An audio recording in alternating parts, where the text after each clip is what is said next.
I grew up in Cranford, New Jersey, and just 19 miles out of New York City.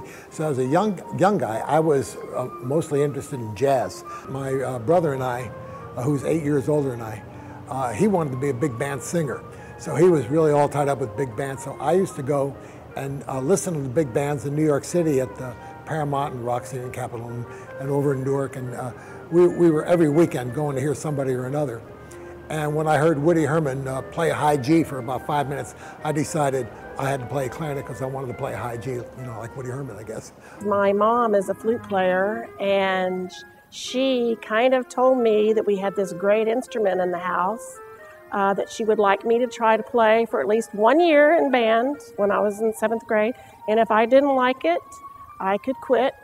And so I played for a year, and I liked it. So I've been doing it ever since then. It was 1980, and I was 23 years old, and I had just gotten my master's from the University of Texas at Austin, and I just thought this would be a good way to get started taking auditions, and I ended up winning, and I've been here ever since. Well, I was on the audition committee, so it was love at first sight, really. I just thought she was a knockout, and she played great, and she just beat those guys like a drum. I mean, she won the thing so easy, but it was really kind of exciting. Well, I thought I was pregnant, and I kept having tests done, and it kept saying negative. We even had a blood test done at a doctor's office. It said negative, and I knew I was pregnant. So this went on for about a month, and then we went to Ruidoso, New Mexico to play a festival at the end of the season, and we weren't sure how far along I was, but we thought we had about a month to go. We were at rehearsal at Ruidoso playing Beethoven First Piano Concerto with Phyllis Diller as the soloist, and Jan turned around in the middle of the rehearsal and said, "We got to go." Because I had a midwife, my midwife said to start heading to El Paso because there was a birthing center. And but she said on the way, stop in Alamogordo, New Mexico, to see how you're doing. So we drove to Alamogordo, visited a midwife. We sat around, waited, nothing happened. And my midwife said, well, sometimes things start up again when the sun comes up. So sure enough, around 6, then it came full force, and Gina was born at 9 in the morning. There was no drugs, there was no operation, there was nothing but absolute natural childbirth, and she was really a trooper. And every time I opened my mouth, I was saying the wrong thing.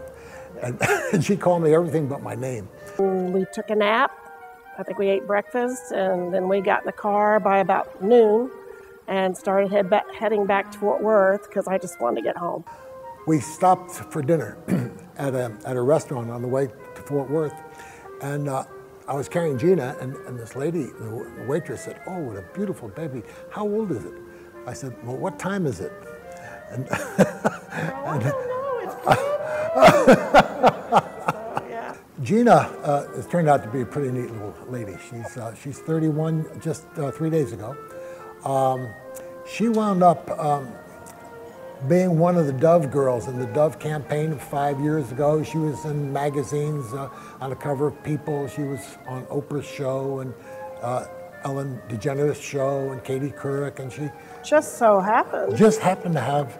I have a picture. This is from Cosmo. And then she was on the cover of People magazine right there.